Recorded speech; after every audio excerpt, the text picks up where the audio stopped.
expert woodworker teachers, Tay Fred, and all these other guys that learned their trade in Europe, and they did all hand woodworking and art, making these secretaries you'd sell in Philadelphia for $300,000 and shit. The people that you knew, or just in the woodworking? In the magazine. Right, fine woodworking. I mean, like a fine secretary back in Philadelphia, made by a craftsman like Sheridan or something like that, it'll sell for $500,000 easily. With all that incredibly ornate carving. I mean, it was one of the best periods of furniture in the ever. What? One of the best periods of furniture ever. Which period? Yeah, it was about the 1700s. Oh, okay. Back like when the Queen Anne furniture was in. Right, the very ornate. Yeah. Kind of flowy, like the French Louis XIV or whatever. Well, kind of. I like the American stuff better. And I got a book that's Was it kind of colonial? Kind of colonial, yeah. Okay. It's called Queen Anne. Okay. But like the Victorian stuff, and right. Yeah, I mean the power of the chisel back then was something these people could just. Yeah, well, just still, on the high-end stuff. Printing presses of 3D printing presses. Yeah, well, I hand carved those feet. The what? The feet on my bone claw top. Oh, really? Yeah. Wow. Yeah.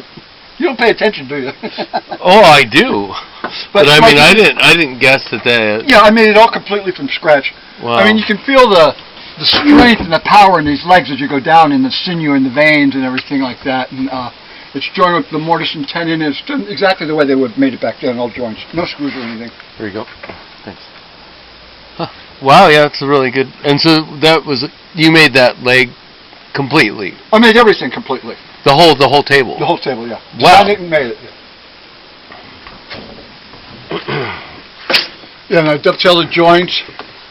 Everything's built. All the wood tracks are done exactly the way they should have been made flat under here. So how about the finish? Even the finish looks like it's some kind of. Yeah, it's an oil finish I put in. I made it to look like it was real old. Oh, okay. And I had it in my living room, and an oil finish is good because you can't hurt it. You can put a hot pot on it and it won't burn it or anything. Oh, okay. So I would purposely, bring a pot of chili or something I was cooking and sit down there while I was eating it. Right, because it's utilitarian. Here's I designed and I made this completely from scratch. It's my music, all hand sewn. My music.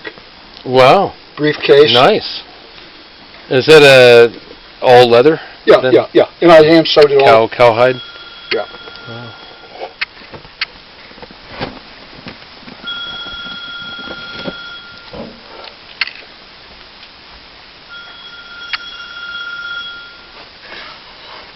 Hello? Hello?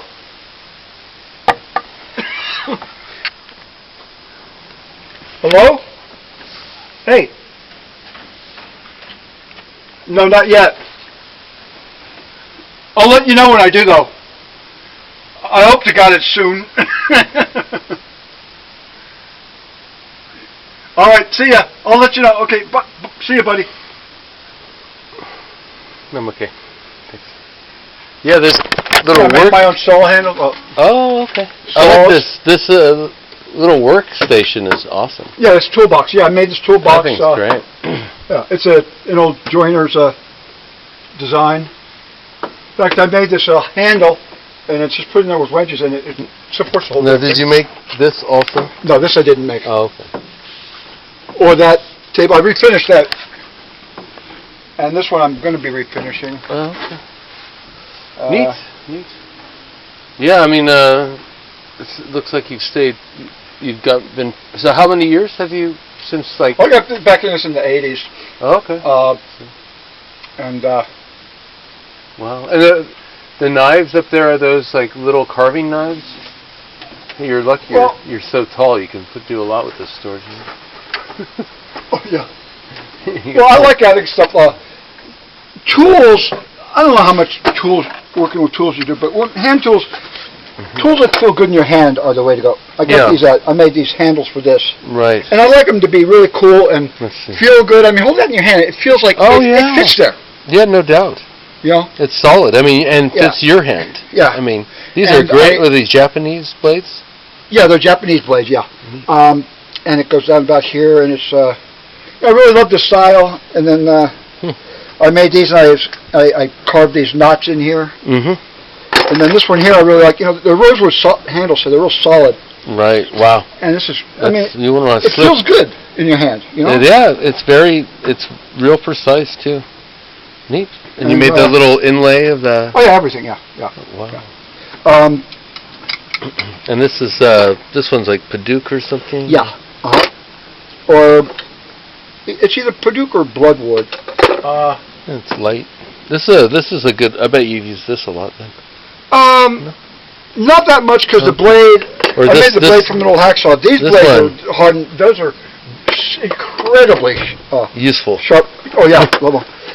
And normally I'd like to use these as marking gauge because there's a right hand and left hand. I like it on one side, but that's a leather tool. It's for skiving, and I made a little case. The Eskimos have a knife like this for the blubber on the whale. Yeah, sure. Yeah. Well, this is used for making strapping and stuff for leather. Mm-hmm. And, neat. I got into leather. I had a roommate he worked in a leather place. Oh, okay. So, and so these, did you ever make knives? Huh? Did you ever make these? I mean, did you ever sell these? Oh, I've made a few. I made a bunch of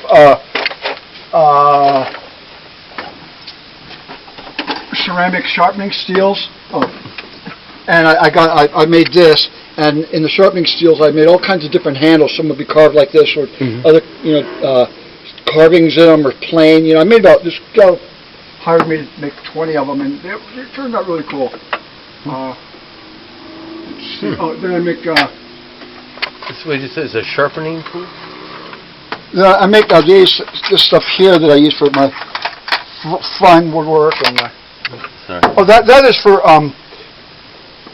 turning the tuning heads on a guitar. Oh, the cranks aren't good because you go out like this, and this this holds them in. That's what I need for a sitar, actually. Yeah, and they're really good.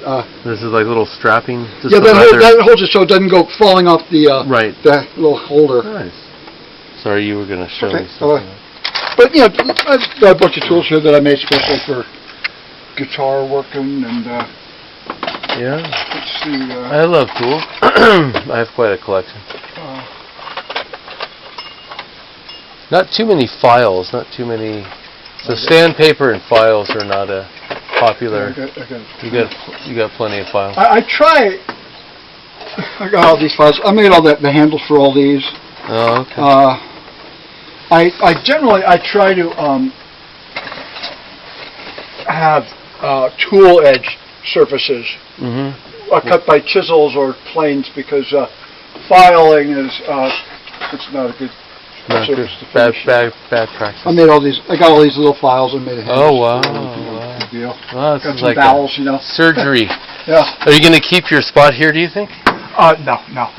Oh yeah, you're going to find a better. No, I want to move into a place where I can have garage. Yeah, there we go. Storage or something like that. I see you over in some place near Petaluma, maybe. Well, my last place, I rented a house in Vallejo. It had a basement and a garage. Oh, man, I love the place. Yeah. Had to move out though. Yeah, Vallejo. My friends have a place over there. Yeah, I got one of these dial indicators. Oh. And I made a micrometer holder so I can, super accurately measure the thickness of a guitar soundboard. Wow. You're too many drugs. You're definitely thorough. You get it all right here too. Oh yeah, well, I've got boxes and boxes. Look at this little box. Can I see? Yeah. So this one's a work in progress. Yeah, well that one was I was making the box and then I just wanted to more some tenon, some feed on, and I don't know, I just didn't like it, so I decided just to make it a sample box. We're trying to do each corner differently to see, how to blend blend in with everything and stuff. Wow. And I got some one where the the ropes are coming up and then they intertwine as they go around the corner. You know, it's all carved. They really look cool. Wow. But it can really be a lot of fucking work. I made some spoke shaves here. Have you ever had your work featured at an event or anything? No. I made these spoke shaves. I bought the spoke shaves and they wore out, so you've made a couple. I just made new ones and refitted them. And you've made a couple of guitars too. Yeah, about 15. Really? 15? Yeah. Wow. Have you made other instruments or just guitars? No. Just guitars. I mean, I studied the fuck out of it, evidently. Yeah. Do you recommend any particular book or? Yeah. Well, if you want to build classical guitars in the Torres and Hauser tradition, I would recommend the book by Jose Romanillos. It's a Bible. It tells how Torres built his guitars back by hand in the 1800s. Torres is the guy who's responsible for the modern classical guitar. Torres, the Spanish guy? Antonio de Torres, yeah. I always thought Mexicans were Spanish. They're not. Spanish are blonde hair, blue eyed. Well, sometimes. Yeah. They're Europeans. Yeah. You know, Mexicans are Indians and right, European. Yeah. Spanish. Yeah. There's a Tarrega, one of my favorite guitarists. They call him the father of the classical guitar. Okay. That was Torres? Torres, yeah. No, okay, I can see yours are really modeled after some of these classics. Oh, yeah, yeah. There's Andre Segovia when he was a young man back in Venice. Yeah. Hanging out with Salvador Dali and good stuff. Yeah, with some really great music in guitar. Come on, where's that picture? You make old classical guitars? Huh? Only classical guitars? For me? Yeah. Yeah, yeah. Okay. Well, that's what I got into. Well, the classical guitarist is the best sounding guitar, and they're pure. And I don't know if you've ever heard of Jeffrey Elliott. He's up in Washington or Oregon, and he's probably the finest guitar builder today. Oh yeah. He just he made a guitar recently for Julian Bream, who's one of my very favorites. Oh yeah. $35,000 for this classical guitar, but neat. Apparently his guitars really sing and have a sound like no others. Huh. So I used a lot of.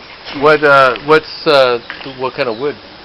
Same as I use, and basically cedar and also use spruce and cedar or something like that for the soundboard, and a lot of people now are building back and sides out of this African blackwood. It's real super black, super heavy, super expensive, and when you're heating it to bend it, oil like pours out of the pores of it. The real exotic hardwood guitars are incredibly beautiful and all, but they're hard to work on. They dull your tools, and then they crack for no reason. Right. So if you buy a real expensive guitar out of an exotic hardwood, you got to expect it to crack. And then you got to fix it. Oh, then you fix it, but I mean that's okay. I mean it'll still have an incredible sound and be incredibly beautiful. But yeah, it's very resonant. Actually, when I left Vallejo. You want a drink or something? Some water? I'm okay. Are they really sort of they're really bright sounding then, where they ring a lot? These dark blackwood. I mean, whatever. Oh yeah. Well, the harder the wood, the brighter it. Right. Are you gonna sit down or anything? Or? Yeah, I'll sit down on this chair. Why not? Chair or stool? The stool. Okay. Yeah. I want to make sure you're comfortable, but I feel uncomfortable when you're standing around because you're. Right. It's a little uncomfortable. But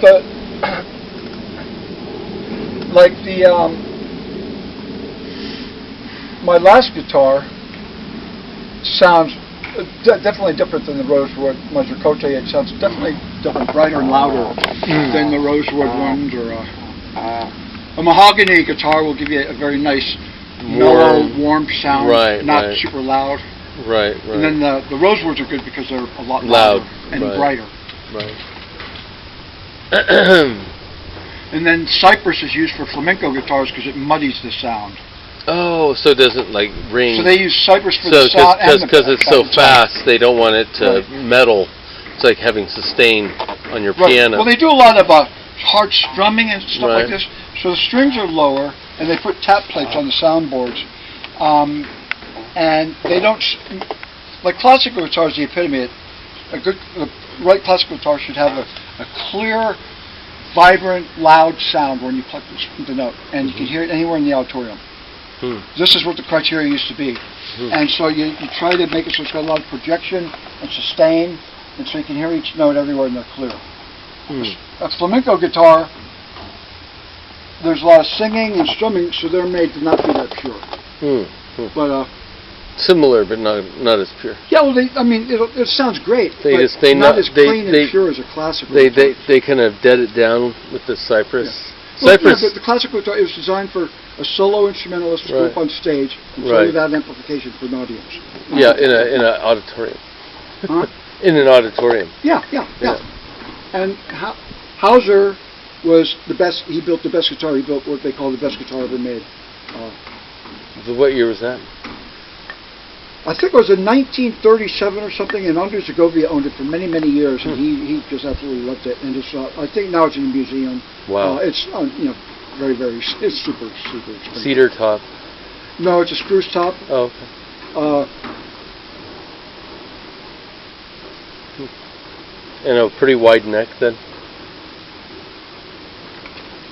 Same as mine. I have a couple others. Maybe I'll get to show you. See what you think. I think they're better than what I brought down today. Maybe we'll see. Yeah.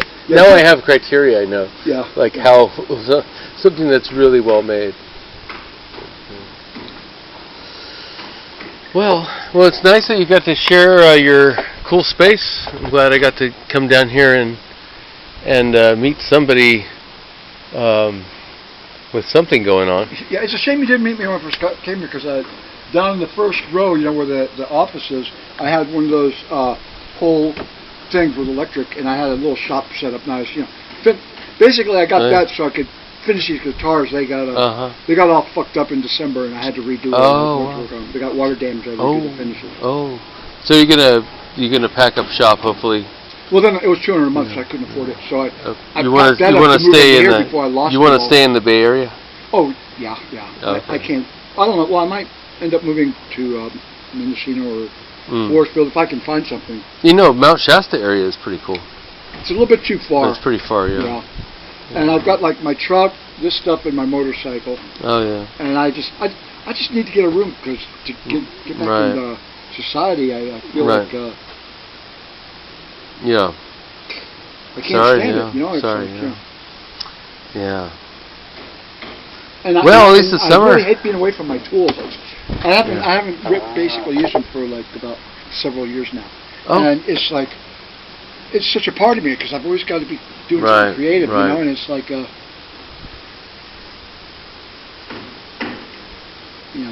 I'm lost without my book. Yeah, you got your little thing here. I mean, set up and do some work, I guess, huh? But yeah, it'd be nice having your own.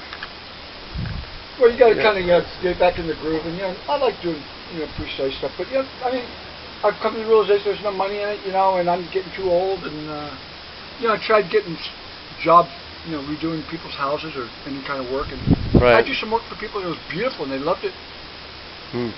Never got any work from it. I thought I would. But. Yeah, well, there's, San Francisco and too meticulous. They say it'll cost too much. Purple Heart. Yep. Yeah, it's good, cool stuff. Nice, strong grain. This would make a nice bridge for Indian instrument. Actually, rosewood and ebony are the best bridge materials. Oh, okay. I agree. I would disagree. I mean, you're right. It would be good, but it wouldn't be too bad. I mean, on a sitar you got legs, and you got a big bridge that's flat in the middle, and then you got a piece of antler that's cut on top of that. The wood that it sits on the sitar is that shaped kind of like a violin or a cello? It's just shaped like a little seat, like a bench. Oh, okay. A little bench, like a little Japanese bench. Yeah, I don't know if you knew this or not, but how like a violin bridge is? Yeah, I do. And all those cutouts? Yeah. You know what they're for? They're for tuning the strings. Oh, okay. See, those those cutouts, they come up and they come up basically. They go from a structural point up above a string, and by taking so much out, they can adjust the tension on the bridge for the string, and so they can. That's how they adjust the violins, and so they carve a little bit more out, and a little less here and stuff like that. And that's what those are for. Like, you pull the bridge out and carve it down a little bit more, and you know. I thought that had that type of thing. Oh, I see. Oh, that allows for a different sound? Well, yeah, yeah. So you can fine tune each string. Oh, well. Had no idea. Yeah. Huh. Oh, it's definitely, there's definitely some cool shit in musical instruments. Yeah. Yeah, the sitar, I mean, it relies a lot on nature about just having all these extra strings and but the bridge material and the way they're all integrated, and the gourd, becomes one. They make this thing, it's like one thing, and that's what gives it that. Once it starts to kind of develop, the sound is flowing through it. Well, I guess they're on like in India they're on like the 3-note music system, aren't they, rather than the 8-note like us? No. Is it like a Japanese or something? No, it's still a scale, but they play around with the scales. Yeah, it's not the same. It's more. There's no chords. It's not Western. Yeah. It's no chords. So it's da da da da da. It's just kind of working with the scale. Right. Yeah. Whatever well, goes. like Saw music. That note da da da, but not da da da da da da da da. Not chords. No. That's not what I'm saying. It's like Japanese music is written on a completely different idea than Western music. Yeah. Like the A, B, C, D, E, F, G. Yeah. Well, I think the Japanese has like 3 notes that they work on. Oh, okay. And maybe then with their type of music with a lot of the sympathetic strings, and I thought that India was like that too. It's a standard. You got all the sari gama pa da ni sa, sani da pa ma ga re sa. Just some real interesting sounds. But the sound and the way the instrument produces the sound, it's a kind of a delivery of a note. Right. So you get into the actual sympathetic string going like that. Yeah, but you get into the music itself gets into the scientific nature of sound. Yeah, sure. And so that's why it's kind of grabbing more at the sort of cosmic, cosmic element of the sound itself, and so it's kind of reflecting back on that. I mean, Western music does have some of the stuff too, but it's not in the music as much, where it's reflecting back a little bit. I mean, some of the classical music, Bach, stuff. There's like. I'm not even talking about the music. I'm just talking about the sound, the music, the foundation upon what it's built on, because it calls for different sounds. And but the tonality of singers. Like electronic music is probably different from traditional music. It's probably not the same. Yeah. But they sing the note, it's like this production of the note, of that very pure hue of that note. So sa, steady. Right. It's just like that's why it's they very sa ga ma da. Meditation. So it's like kind of getting into that. But then they get really dynamic. Well, anyway, neat. Well, maybe I'll show you some of my my attempts at. Did you want to take some pictures of some shit or anything? Maybe later. You're more than welcome.